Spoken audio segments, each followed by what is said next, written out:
Bismillahirrahmanirrahim. Assalamualaikum warahmatullahi wabarakatuh. Saya Nasrullah Sihar, jurusan D3 Administrasi Bisnis PDD Bone. Baik, saya akan melaksanakan video UTS perpajakan. Pertama, pengertian pajak menurut undang-undang dan perbedaan pajak dan retribusi. Pajak adalah kontribusi wajib kepada negara yang terutang oleh orang pribadi atau badan yang bersifat memaksa berdasarkan undang-undang dan tidak mendapatkan imbalan secara langsung dan digunakan untuk keperluan negara bagi sebesar-besarnya kemakmuran rakyat.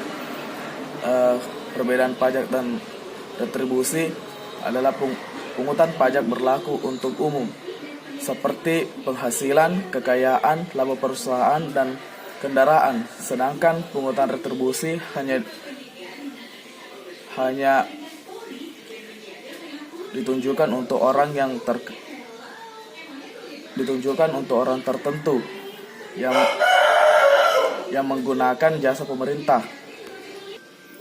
Selanjutnya, apa yang dimaksud dengan NPWP? NPWP adalah identitas atau tanda pengenal yang diberikan Dirjen Pajak kepada wajib pajak. Selanjutnya, apa yang dimaksud dengan surat pemberitahuan dan jelaskan perbedaan SPT masa dan SPT tahunan. SPT adalah surat yang oleh wajib pajak digunakan untuk melaporkan perhitungan atau pembayaran pajak, objek pajak atau bukan objek pajak, atau harta dan kewajiban sesuai dengan ketentuan peraturan perundang-undangan perpajakan ke kantor pelayanan pajak. Perbedaan SPT masa dan SPT tahunan. SPT masa adalah SPT untuk satu masa pajak, sedangkan SPT tahunan adalah SPT untuk suatu tahun pajak atau bagian tahun pajak. Selanjutnya, apa konsekuensi terlambat membayar pajak dan apa konsekuensi tidak membayar pajak? Konsekuensi terlambat membayar pajak yang pertama adalah sanksi administrasi, kedua sanksi kenaikan tunjakan kepada wajib pajak yang melakukan pelanggaran tertentu. Selanjutnya sanksi denda, dan yang terakhir sanksi pidana. Sanksi tidak membayar pajak. Yang pertama, SPT paling lama 20 hari setelah akhir masa pajak. Kedua, SPT pajak penghasilan wajib pajak orang pribadi paling lama 3 bulan setelah akhir masa pajak. Ketiga dan yang terakhir, SPT pajak penghasilan wajib pajak badan paling lama 4 bulan setelah akhir masa pajak. Selanjutnya, jelaskan apa yang dimaksud PPh dan perbedaan PPh badan dengan PPh orang pribadi. PPh atau pajak penghasilan adalah pajak yang dikenakan kepada orang pribadi atau badan atas penghasilan yang diterima atau yang diperoleh dalam suatu tahun pajak.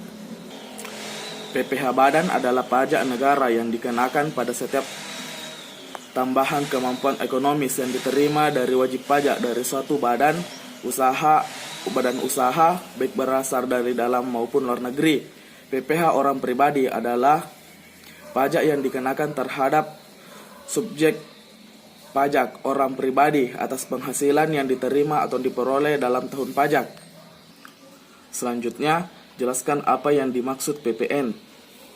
PPN atau pajak pertambahan nilai adalah pajak yang dikenakan setiap pertambahan nilai dari barang atau dagang dalam peredarannya dari produsen ke konsumen. Dan yang terakhir, jelaskan apa yang dimaksud dengan PPNBM. PPNBM atau pajak penjualan atas barang mewah adalah pajak yang dikenakan pada barang yang tergolong mewah yang dikeluarkan oleh produsen pengusaha untuk menghasilkan atau mengimpor barang tersebut dalam kegiatan usaha atau pekerjaan. Hello everyone, saya akan membahas perhitungan pajak PPh pasal 21. Roni Kurniawan adalah seorang staf pada Politeknik Perkapalan, memperoleh gaji pokok per bulan sebesar 6.200.000. Ya, kita akan masukkan gaji 6.200.000. Roni Kurniawan bayar iuran pensiun sebesar 150.000. Kita masukkan di pengurangan di bagian pensiun 150.000.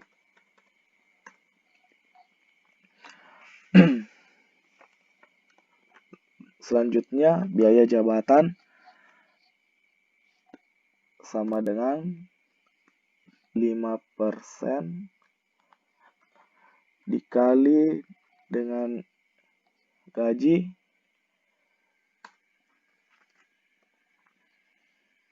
hasilnya 310.000. Karena tidak ada tunjangan lainnya, maka jumlah penghasilan bruto sama dengan, tinggal dipindahkan saja.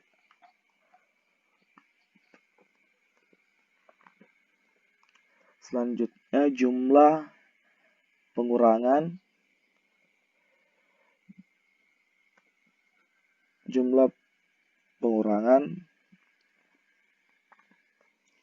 sama dengan biaya jabatan ditambah biaya pensiun, jadi 460.000.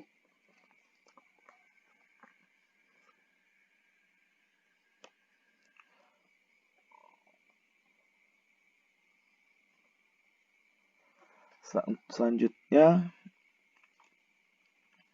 penghasilan neto sebulan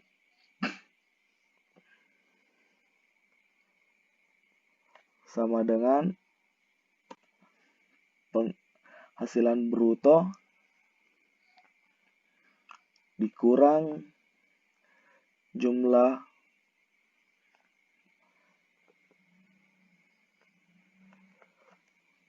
pengurangan.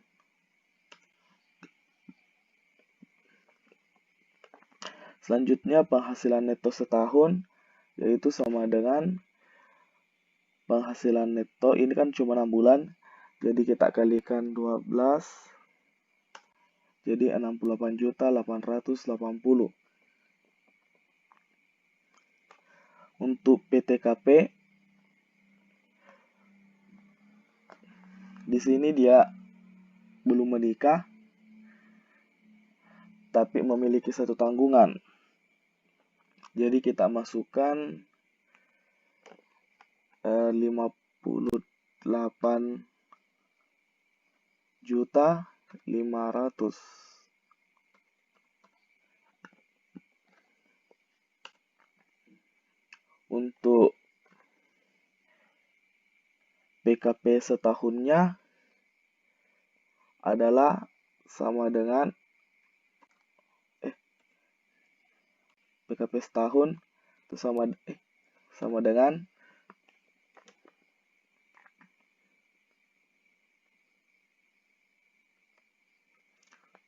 penghasilan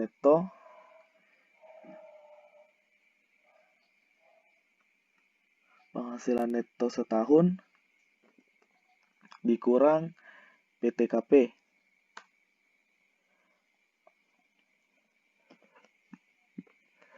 Oke, kita pindah di sini.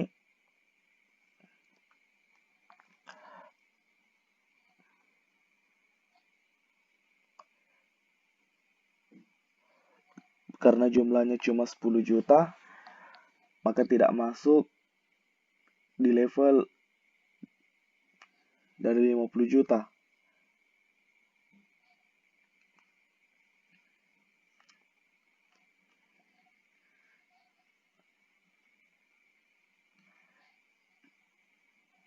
PPh terutang 500, kita pindah 519.000.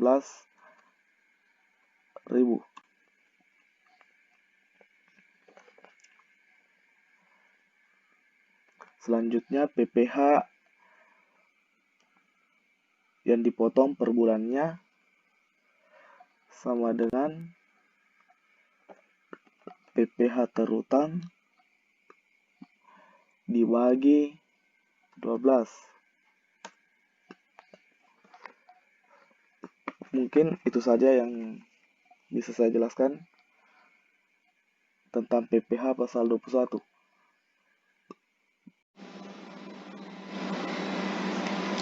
Selanjutnya kita akan membahas tentang PPh pasal 23. Langsung saja, pada 10 Mei 2015, PT Dahlia mengumumkan akan membagikan dividen melalui Rapat Umum Pemegang Saham atau biasa disingkat RUPS dan melakukan pembayaran dividen tunai kepada PT Melati sebesar Rp30.155.561 yang melakukan penyertaan modal sebesar 15%. Kita masukkan di sini 15%. Dan di sini hasil ini. Dan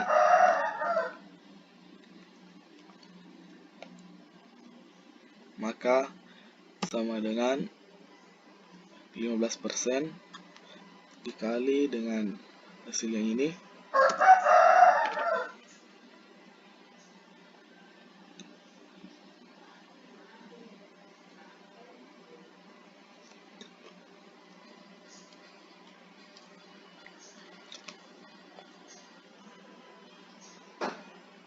jadi hasilnya sebesar Rp4.523.334.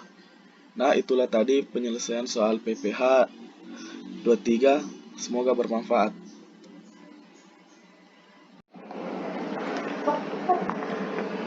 Ya, selanjutnya saya akan membahas PPh pasal 22.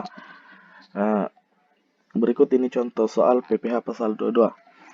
Langsung saja, PT MNO mengimpor sebuah mesin dengan harga $10,21. Biaya masuk atau BM 20%, insurans sebesar $2,15 dan freight sebesar $8,24. Kurs KMK ditetapkan sebesar Rp14.000.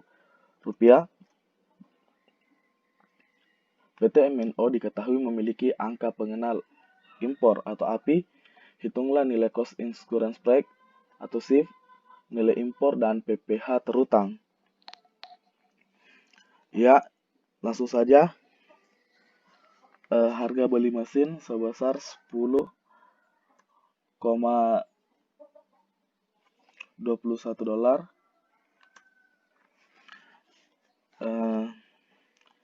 Selanjutnya biaya masuk atau BM 20%.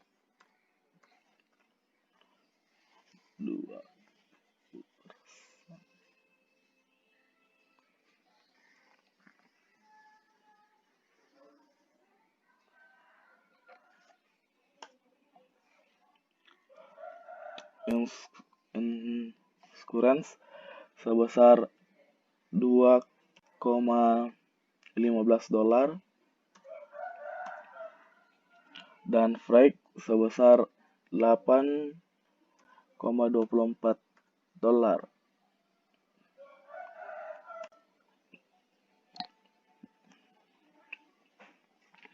Jadi total dari harga beli, insurans dan freight itu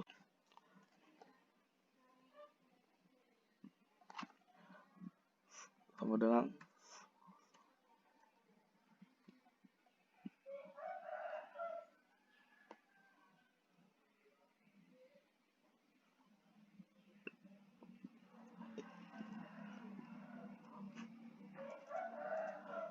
sama dengan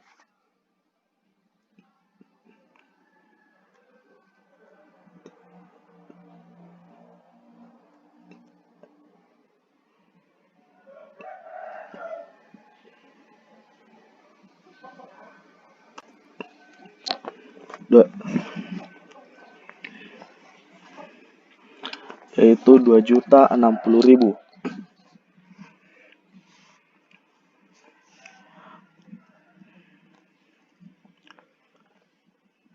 kurs KMK ditetapkan 14.000.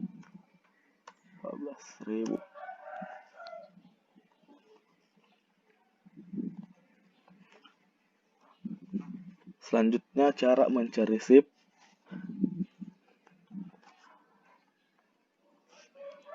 Harga beli insurance Damfrek kali kurs rupiah. Seperti yang diketahui, biaya masuk 20%. Jadi sama dengan 20% dikali total harga beli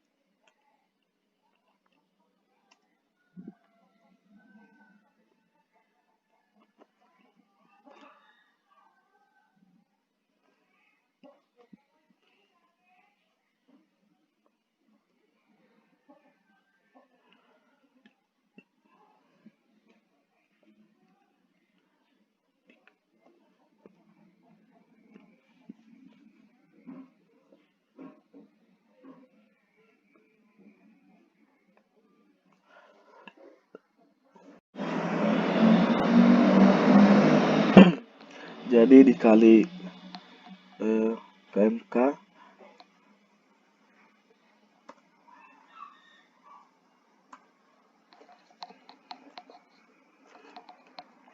lalu dikalikan hasilnya.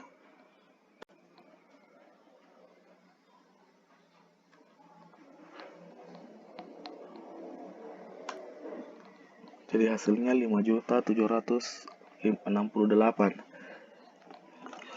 Seperti yang kita ketahui, biaya masuk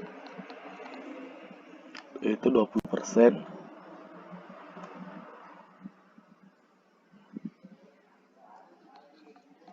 Dikalikan dengan total harga beli.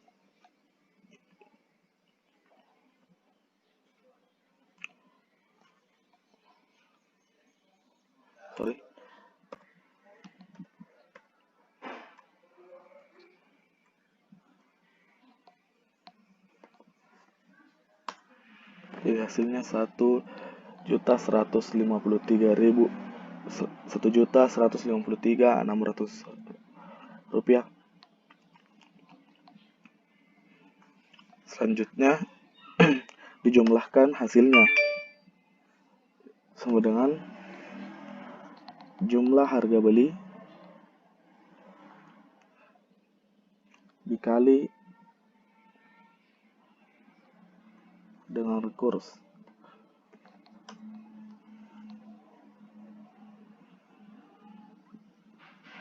Jadi hasilnya 6.653.964 rupiah.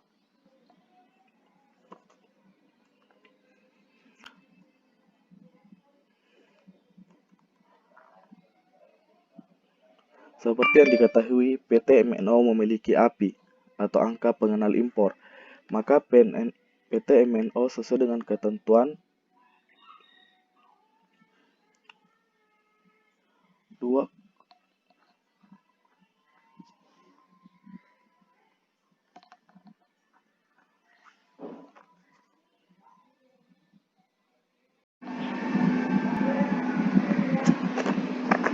Seperti yang diketahui, PT MNO memiliki API angka pengenal impor. Maka PT MNO sesuai dengan ketentuan dikalikan dengan 2,50%.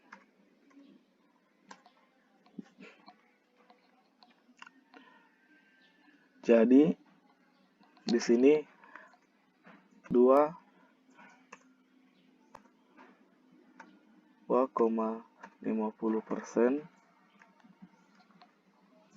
dikali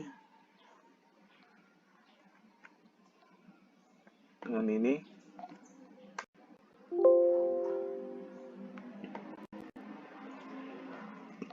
sama dengan saat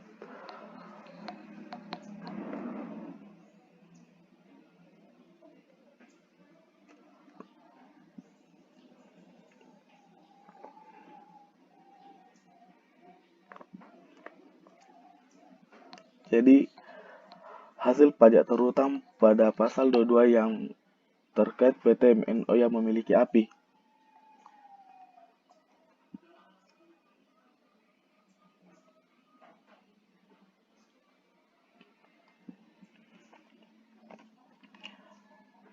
Dilanjut bagian B. PT PQR importir lain juga melakukan hal yang sama dengan PT MNO, akan tetapi PT PQR tidak memiliki API. Berapa PPh pasal 22 yang terutang?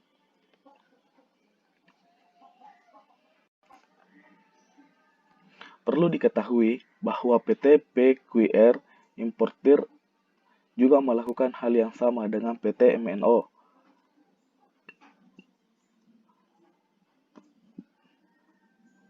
Jadi, apa yang dilakukan oleh PT MNO dilakukan juga oleh PT PQR, akan tetapi PT PQR tidak memiliki API.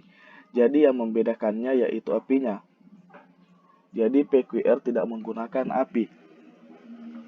Sesuai dengan ketentuan, maka dikalikan dengan 7,5%.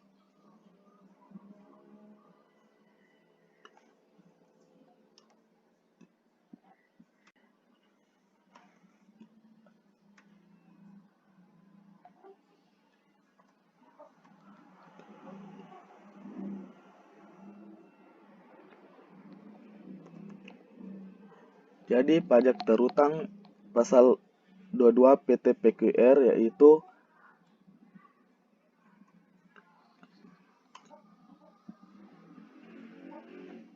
sama dengan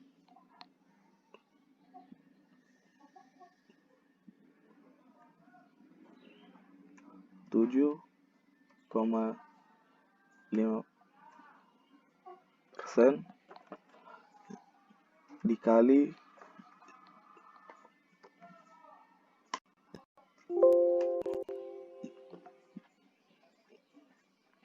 4. Jadi hasilnya Rp4.990.473. Jadi mungkin itu saja.